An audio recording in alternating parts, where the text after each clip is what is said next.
মাথাভাঙ্গা ১ নং ব্লক ও শীতলকুচি বিধানসভার নয়ারহাট গ্রাম পঞ্চায়েতের বিজেপির দখলে প্রধান হলেন অঞ্জনা রায় বর্মন। মেয়াদ শেষ না হতেই প্রধানের ইস্তফা, অন্যদিকে উপপ্রধান থেকে প্রধান পদে পদোন্নতি অঞ্জনার। শীতলকুচি বিধানসভার একটি মাত্র গ্রাম পঞ্চায়েত নয়ারহাট, সেটা গতকাল পঞ্চায়েত নির্বাচন বিজেপি বোর্ড গঠন করে এবং প্রধান নির্বাচিত হন বিজেপির মাম্পি বর্মন। প্রসঙ্গত উল্লেখ্য, গত লোকসভা নির্বাচনের কোচবিহার কেন্দ্রে জগদীশ বসুনিয়া জয়লাভ করার পর বিজেপি ছেড়ে তৃণমূলে যোগদান করে প্রধান মাম্পি বর্মন। ফলস্বরূপ বিজেপির একটি মাত্র গ্রাম পঞ্চায়েত সেটিও দখল করে নিয়েছিল তৃণমূল। 2026 বিধানসভা নির্বাচনে বিজেপির জয়লাভ করায় মেয়াদ শেষ না হতেই শারীরিক অসুস্থতার কারণ দেখিয়ে প্রধান পদ থেকে ইস্তফা নেন মাম্পি বর্মন। বুধবার ব্লক প্রশাসনের নির্দেশে উপপ্রধান অঞ্জনা রায় বর্মনকে প্রধান পদের দায়িত্ব নেন।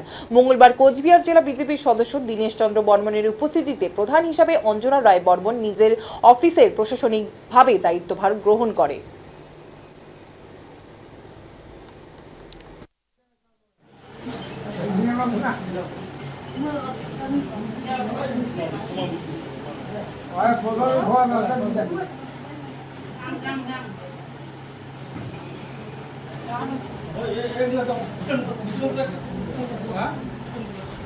देखी तो काय काय करून मुंबई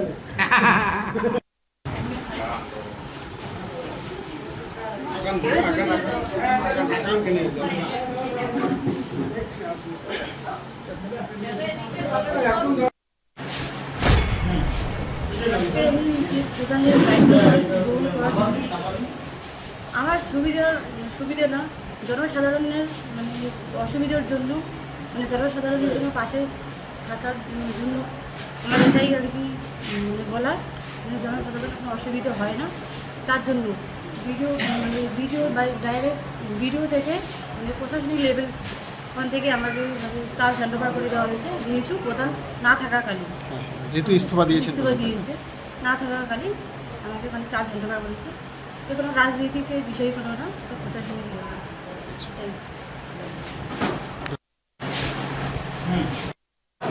আর এটা আমাদের নয়ারহাট অঞ্চল একটা ভারতীয় জনতা পার্টিরই দখলেই ছিল।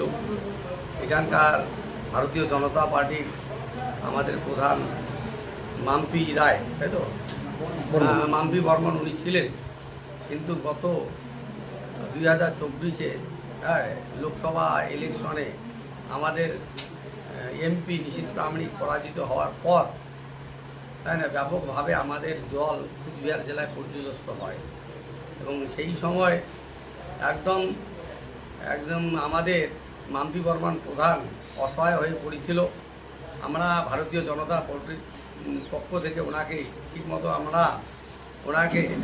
ওনার যে মানে সুরক্ষা আমরা দিতে পারি নাই। সেই সময় তৃণমূলের লোকজন ওনার বাড়িতে গিয়ে ওনাকে বাধ্য করে তৃণমূলে যোগদান করার জন্য। সেই পর থেকে আমাদের মানে প্রধানের ক্ষমতা, ভারতীয় জনতা পার্টির ক্ষমতা তৃণমূলের হাতে চলে যায়।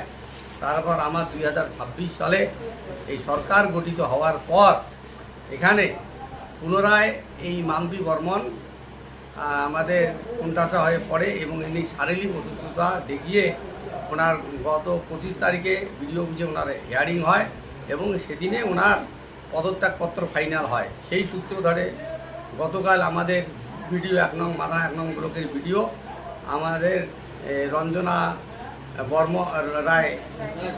রায় বর্মনকে একটা চিঠি পাঠিয়ে দেয় যে মানে আজকের থেকে প্রধানের সমস্ত কার্যভার ওনাকে ন্যস্ত করা হয় এবং এটা জনগণের সেবার জন্য এই ব্যবস্থা প্রশাসনের পক্ষ থেকে করে। এর সঙ্গে রাজনীতির কোনো সম্পর্ক নেই। আমি আশা করব যে আমার আজ থেকেই এই নয়ারহাট অঞ্চলের আপামর জনসাধারণ প্রধানের যে এতদিন অভাব ছিল, বিভিন্ন পরিষেবা থেকে এখানকার মানুষ বঞ্চিত ছিল নয়ারহাটের, এবং আজ থেকে সেটা পেতে চলেছে। এই দায়িত্বভার কতদিন পর্যন্ত থাকবে? মিনিমাম 3 মাস তো আছেই এবং ইলেকশন পর্যন্ত, আগামী পঞ্চায়েত ইলেকশনের মধ্যে হতে পারে। তারপর এনার হয়তো যদি কোনো সময় সংখ্যাগরিষ্ঠতা সমর্থনের হয় প্রয়োজন উনি দেখাবে। আপনার নাম? আমার নাম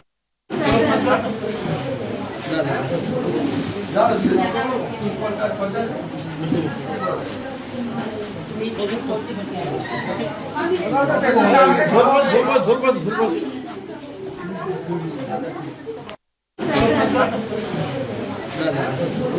যাও